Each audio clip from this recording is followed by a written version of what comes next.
Sidang perkara perdata Pengadilan Agama Jakarta Selatan.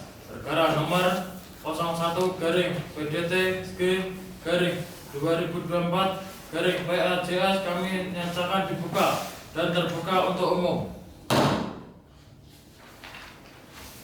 Berdasarkan berita acara persidangan pada hari ini, agenda persidangan adalah untuk jawaban tergugat. Apakah tergugat sudah siap dengan jawaban? Siap, Majelis. Silakan tergugat untuk menyampaikan jawaban saudara. Terima kasih, Majelis. Assalamualaikum warahmatullahi wabarakatuh.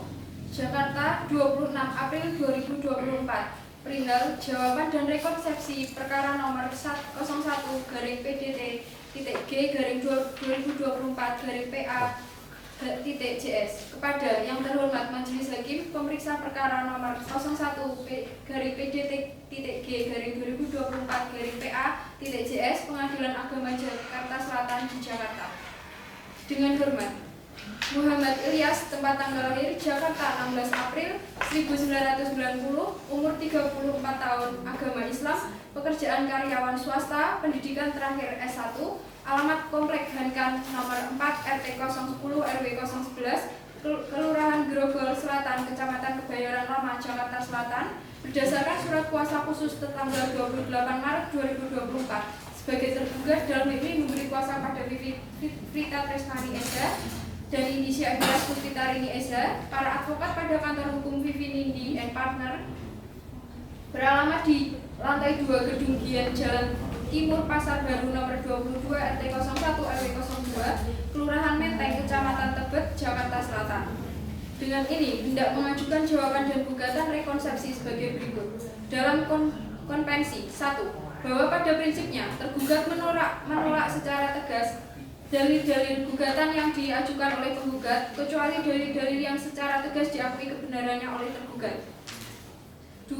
Bahwa benar tentang adanya pernikahan antara tergugat dan penggugat pada tanggal 24 Oktober 2013 sesuai kutipan buku akta nikah nomor 998 di hadapan pejabat pencatat nikah PPN Kantor Urusan Agama Kecamatan Pacet Kabupaten Cianjur. 3. Bahwa benar tergugat dan penggugat telah resmi bercerai sebagaimana putusan yang dikeluarkan oleh Pengadilan Agama Jakarta Selatan nomor 998/PDT-2018/PA.JS yang diputuskan pada tanggal 24 April 2018 serta telah berkekuatan hukum tetap dan telah memiliki akta cerai nomor 998/PDT-G-2018/PA.JS yang dikeluarkan oleh Panitera Pengadilan Agama Jakarta Selatan pada tanggal 28 Desember 2018.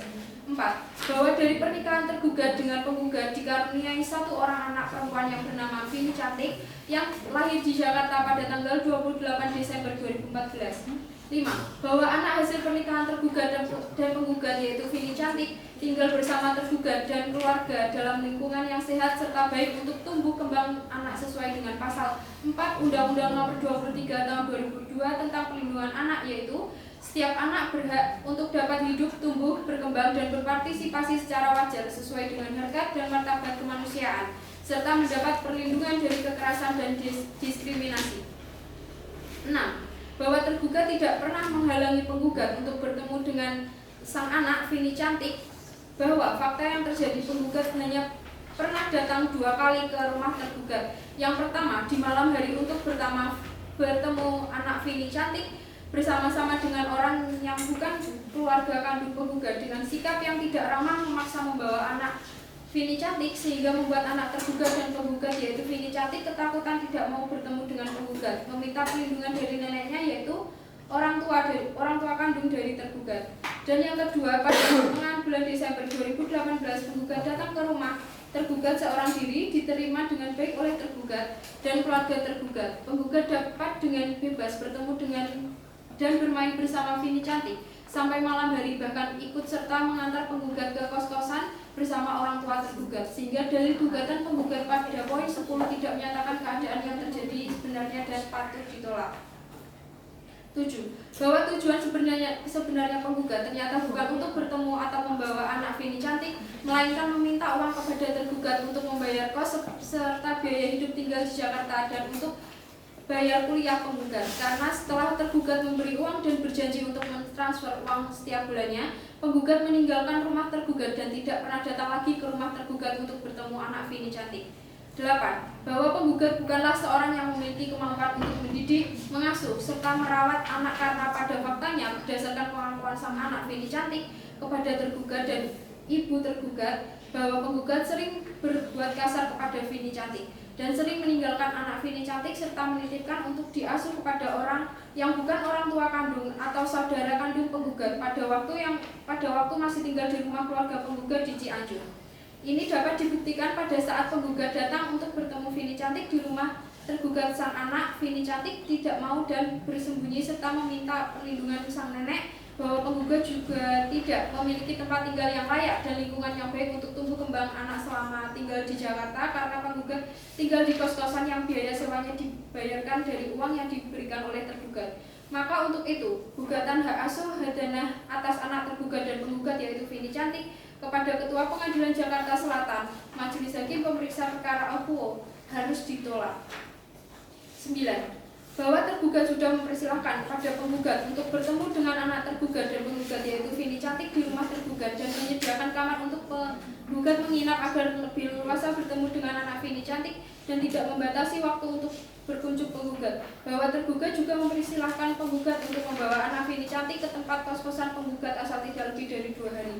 Hal ini dikemukakan karena mengingat lingkungan kos-kosan yang kurang baik untuk tumbuh kembang anak, maka dalil gugatan penggugat pada poin 10 adalah tidak berdasar dan mengada-ngada. 10. Bahwa permintaan penggugat pada poin 11 adalah hal yang mengada-ngada dengan meminta biaya nafkah yang seolah-olah untuk anak sebesar 20 juta rupiah kepada tergugat. Penggugat hanya memanfaatkan anak untuk meminta uang kepada tergugat. Hal ini sudah biasa dilakukan oleh penggugat saat masih sah menjadi suami istri, bahkan saat sudah resmi bercerai. Maka untuk itu dalil gugatan penggugat ini haruslah ditolak. 11. Bahwa penggugat tidak memiliki kemampuan dan bukti-bukti yang cukup untuk dapat menjadi orang yang baik untuk sepenuhnya memiliki hak penguasaan hadanah. Oleh karena itu adalah wajar dan adil apabila posita penggugat ditolak seluruhnya atau setidak-tidaknya dinyatakan tidak diterima. Next on Van Click Verklaar. Dalam rekonvensi 1. Bahwa mohon dalil-dalil yang telah dipergunakan dalam konvensi dianggap dipergunakan kembali dalam rekonvensi. 2. Bahwa di dalam gugatan rekonvensi ini tergugat dalam konvensi mohon disebut sebagai penggugat rekonvensi, sedangkan penggugat dalam konvensi mohon disebut sebagai tergugat rekonvensi. 3. Bahwa tergugat rekonvensi telah mengajukan surat gugatan perkara gugatan hak asuh anak dengan register perkara nomor 402-PDT-G-2019-PAJS tertanggal 26 Januari 2019 di Pengadilan Agama Jakarta Selatan. 4.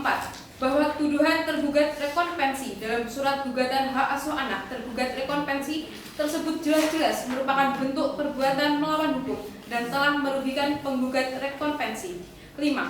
Bahwa atas objek sengketa akuo sebelumnya telah terjadi perbuatan hukum tergugat rekonvensi dikualifikasikan sangat tidak pantas dan belum siap untuk menjaga, mengasuh anak Vini cantik dengan baik. Perihal ini disebabkan karena tergugat rekonvensi bukan merupakan ibu yang baik bagi anaknya. Karakteristik ibu yang baik tidak akan meninggalkan menelantarkan anaknya. Dan tergugat rekonvensi lebih memilih hidup sendiri di kos-kosan serta tidak adanya kunjungan sama sekali dari tergugat rekonvensi sebagai bentuk tidak ada rasa kasih sayang dan perhatian tergugat rekonvensi terhadap anaknya. Untuk itu, penggugat rekonvensi sangatlah tidak rela apabila anaknya tinggal dan berkumpul bersama dengan tergugat rekonvensi. 6. Sehingga tergugat rekonvensi selanjutnya dapat dikualifikasikan sebagai ibu dianggap tidak cakap dan berdasarkan buku 2 edisi revisi 2013 halaman 156 huruf B berbunyi, pemeliharaan anak yang belum berusia 12 tahun dapat dialihkan pada ayahnya apabila ibu dianggap tidak cakap, mengabaikan atau mempunyai perilaku buruk dan yang akan menghambat pertumbuhan jasmani, rohani, kecerdasan intelektual dan agama si anak. Dan ketentuan dalam pasal 7 huruf A Undang-Undang Nomor 23 Tahun 2002 tentang perlindungan anak, yakni setiap anak berhak mengetahui orang tuanya, dibesarkan dan diasuh oleh orang tuanya sendiri. Maka nyata-nyata perbuatan tergugat rekonvensi adalah suatu perbuatan melawan hukum. 7. Bahwa penggugat rekonvensi telah menjaga, mengasuh, memelihara anak Vini Cantik dengan baik dan benar, sehingga anak Vini Cantik sampai dengan saat ini masih tetap sehat walaupun berada di bawah pengawasan penuh tanggung jawab dari penggugat rekonvensi, sehingga tidak mungkin bagi seorang bapak akan menelantarkan anaknya sebagaimana yang telah dilakukan oleh tergugat rekonvensi. 8. Bahwa sudah tidak ada cara dan alasan lagi bagi tergugat rekonvensi mendapatkan hak pengasuhan anak atau hadana kecuali dengan menuduh dan menfitnah penggugat rekonvensi agar supaya terkesan terlihat anak Vini Cantik tidak terjaga dengan baik. 9. Bahwa menurut ketentuan hukum positif bukan hanya tergugat rekonvensi semata yang berhak atas anak Vini Cantik, di mana penggugat rekonvensi juga mempunyai hak untuk memelihara dan mendidik serta menjadi wali dari anak Vini Cantik dengan baik dengan ketentuan diatur dalam norma hukum sebagai berikut. A. Undang-Undang Nomor 1 Tahun 1974 tentang perkawinan, yakni pasal 45 ayat 1. Kedua orang tua wajib untuk memelihara dan mendidik anak-anak mereka sebaik-baiknya. B. Undang-Undang Nomor 23 Tahun 2002 tentang perlindungan anak, yakni pasal 7 huruf A. Setiap anak berhak mengetahui orang tuanya, dibesarkan dan diasuh oleh orang tuanya sendiri. Berdasarkan alasan-alasan tersebut di atas, mohon kepada majelis hakim yang memeriksa perkara aquo berkenan kiranya menjatuhkan putusan sebagai berikut. Dalam konvensi, menolak gugatan penggugat konvensi seluruhnya. Dalam rekonvensi, 1. Mengabulkan gugatan penggugat rekonvensi untuk seluruhnya. 2. Menetapkan secara hukum hak pengasuhan atas anak hadanah bernama Vini Cantik berada pada penggugat rekonvensi atau tergugat selaku ayahnya.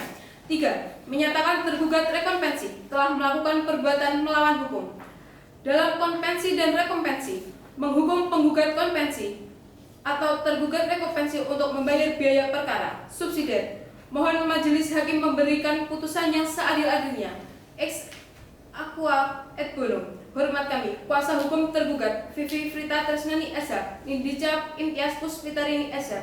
Wassalamualaikum warahmatullahi wabarakatuh.